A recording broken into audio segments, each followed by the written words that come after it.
They've been bound for thousands of years. 4 mighty angels, locked beneath the Euphrates River, awaiting one divine command. When they're released, the world will never be the same. What kind of power do they hold, and why has heaven kept them restrained until the final hour? Welcome to Divine War Stories, where ancient prophecies, angelic battles, and heavenly mysteries come alive.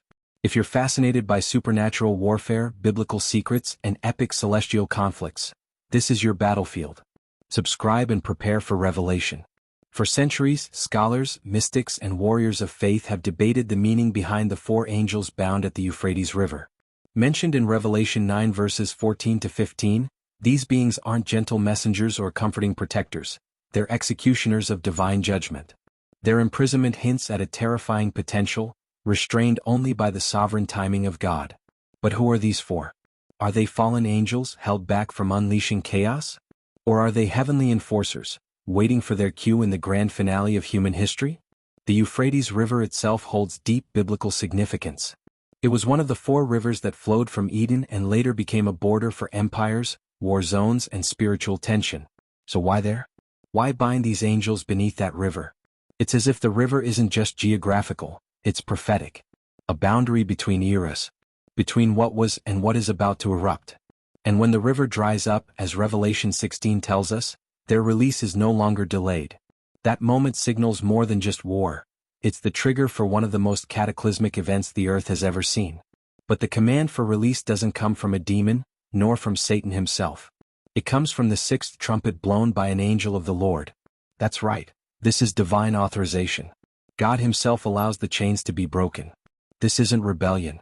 It's prophecy in motion. The 4 angels are released and they don't hesitate.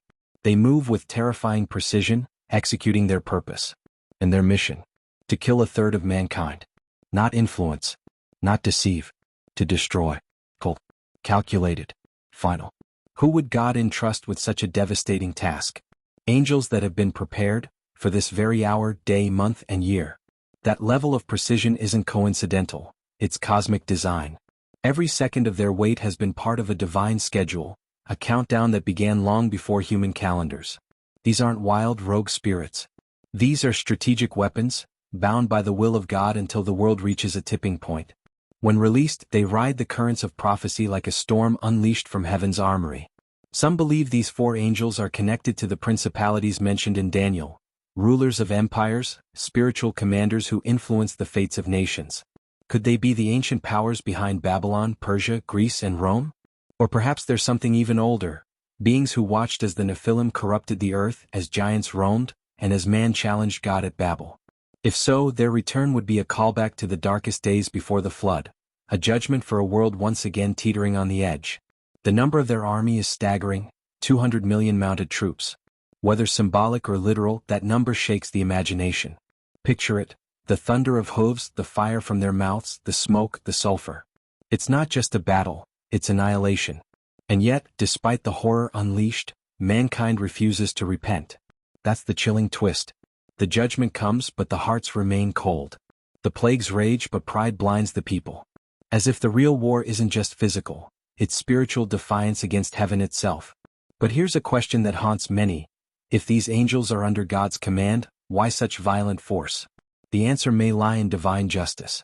Humanity has filled the cup of iniquity.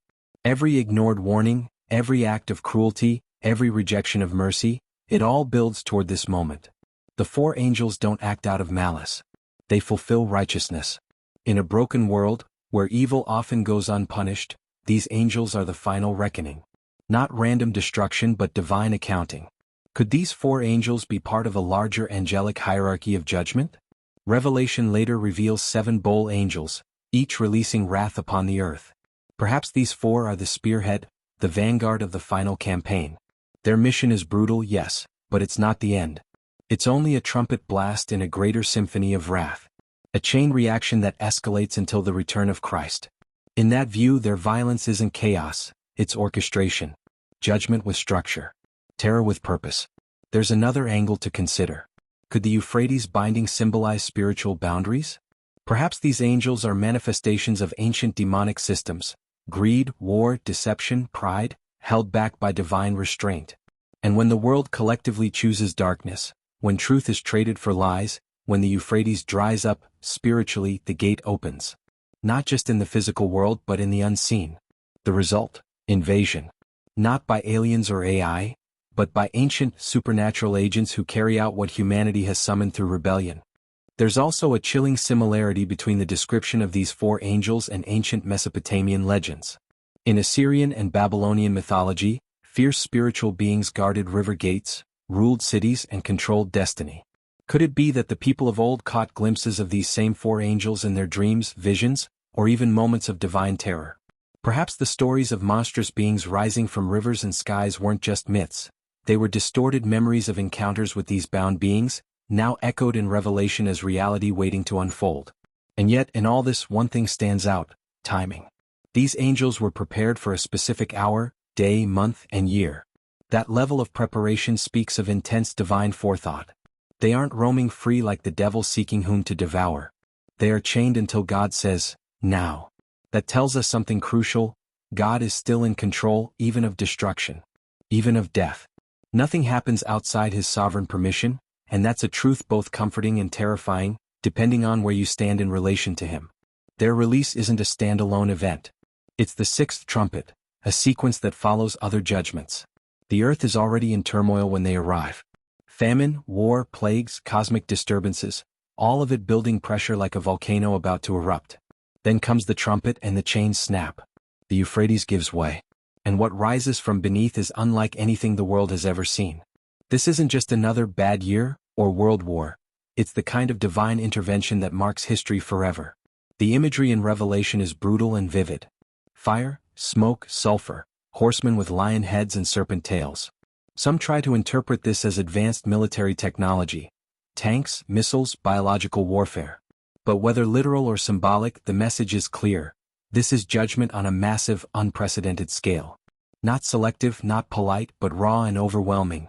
And still, people do not repent. That's the heartache in this story. The wrath is real, but so is the opportunity for mercy, and humanity still turns away. We often want God to stop evil, to punish the wicked, to set things right. But when He finally does, when these four angels are released to bring justice, we flinch. Because divine justice isn't comfortable. It's holy. It doesn't ask for votes or popularity. It comes like a roaring flood, cutting through the pretense of religion and striking the core of rebellion.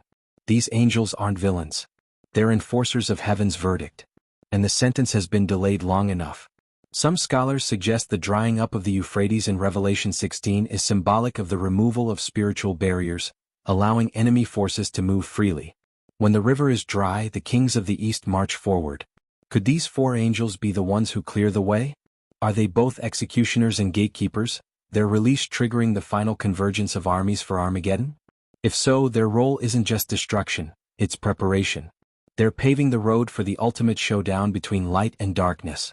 Here's a thought that sends chills. What if the Euphrates is already drying? What if we're not waiting for the trumpet anymore, but hearing its echo? In recent years, satellite images have shown the river shrinking. Climate change, regional conflict, damming, it all plays into the narrative. But beneath the surface, could there be a spiritual shift occurring? The boundaries are thinning. The old restraints are weakening. And somewhere deep beneath, for ancient warriors might be stirring. Yet even in this terrifying prophecy there is hope. Because the book of Revelation isn't just about wrath, it's about redemption. Before the sixth trumpet ever blows, God marks His people. He seals the faithful. He prepares His own army, not with swords or sulfur but with faith, endurance, and truth. The release of the four angels may be devastating, but it is not the end. It is the storm before the return of the King. And those who endure, who cling to Christ, are not consumed by the fire, they are refined by it. So what do we do with this story? Do we fear it? Ignore it? Dismiss it as fantasy? No, we prepare. We align our hearts. We wake up. Because these angels will be released. Their chains are not eternal. The river will dry. The trumpet will sound. And when it does, may we be found not among the unrepentant, but among the watchful.